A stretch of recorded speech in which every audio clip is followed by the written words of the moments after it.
ইমান চেষ্টা কি আঠলে যাব পাৰে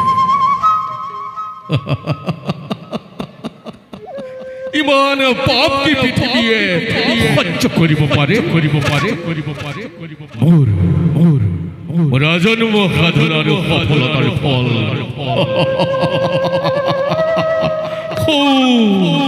অদূৰ দুৰ্যোধন তুমি ৰাজ আৰু মই দিনহীন পথৰ অন্নসেৱী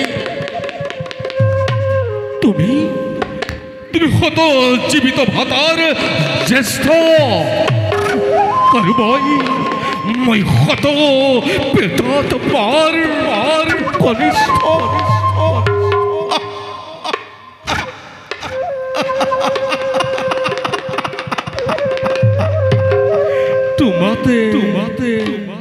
মোতে ইমান প্ৰভেদ অথচ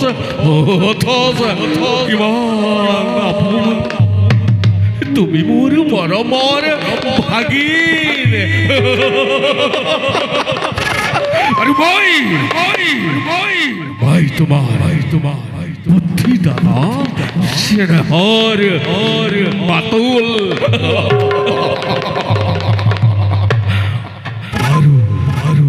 আৰু বেছি পূৰ্ণ দিগন্ত পোহৰে লহ জীৱ মেলি অগ্নি জ্বলি উঠিছে জাপ দিছে আৰু সাধ্য নাই তাক নিবাৰণ কৰে আৰু সাধ্য নাই তাক নিপাতিত কৰে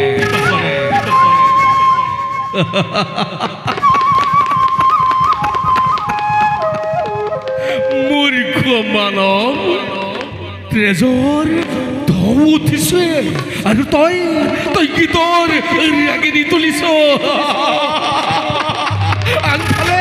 আনফালে মৃত্যুৱে আৰু তই সংগীতৰ সুধা ঢালিছ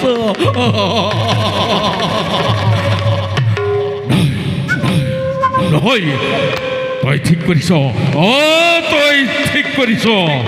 দুৰ্যোধন জয় গুৰুকুল জয় আনন্দ কৰ উৎসৱ কৰ মহোৎসৱ কৰ ইহৰ উৎসৱ যুদ্ধ জয় উৎসৱ কৰিল কি কৈছ বাবা কৈছো আজি দ্ৰোণাচাৰ্যই কৌৰৱ ৰক্ষা কৰিছে পাণ্ডৱ বিভংগে পলাইছে দ্ৰোণাচাৰ্য নাই আৰু বাবা ভীষ্ট দ্ৰোণ হাতত নিহত আৰু আমি পৰাজিত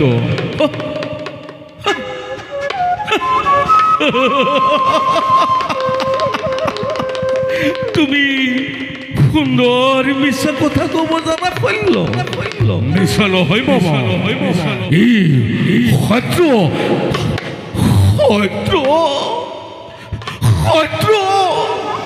দ্ৰোণাচাৰ্যহঁত কৌৰৱ পৰাজিত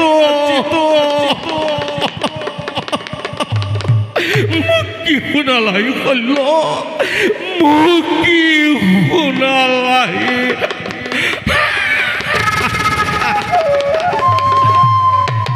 বেজাৰ কৰিলাৰ কি হ'ব কি বেজাৰ কৰা কথা কৈছ কইল মোৰ আজি বুকু ভাঙি গ'ল চকুৰ আগত অন্ধকাৰে দেখিছো মোক কি শুনালাই কইল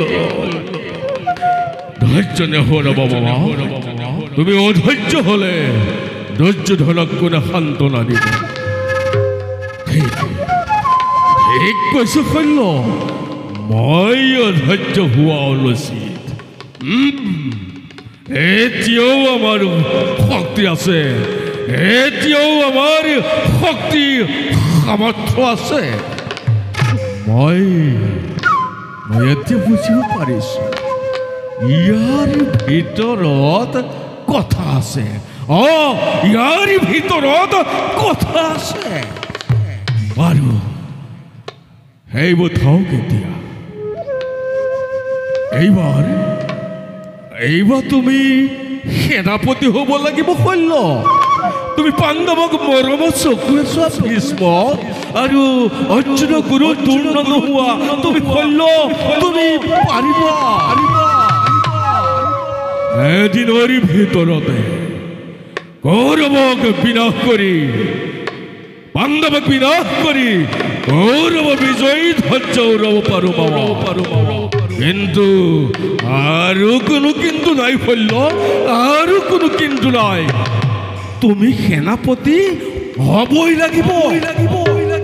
আৰু বিশ্বাস নাই শল্য, তুমি সেনাপতি হৈ কৌৰৱেশ্ব দুৰ্যোধনৰ মান ৰক্ষা কৰিব লাগিব। কৰিম বাবা। অতদিনে যুদ্ধৰ গতি নিৰীক্ষণ কৰি আছিলো, আৰু নকৰো। সেনাপতি হৈ শুনা মামা, পাণ্ডৱৰ নাম পৃথিৱীৰ পৰা মচি পেলা।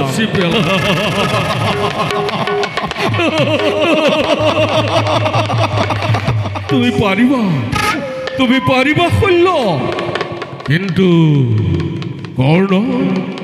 কৰ্ণক যদি মহাৰাজে সেনাপতি কৰ্ণ,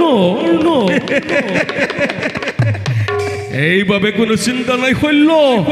আহা এতিয়া বলা মামা।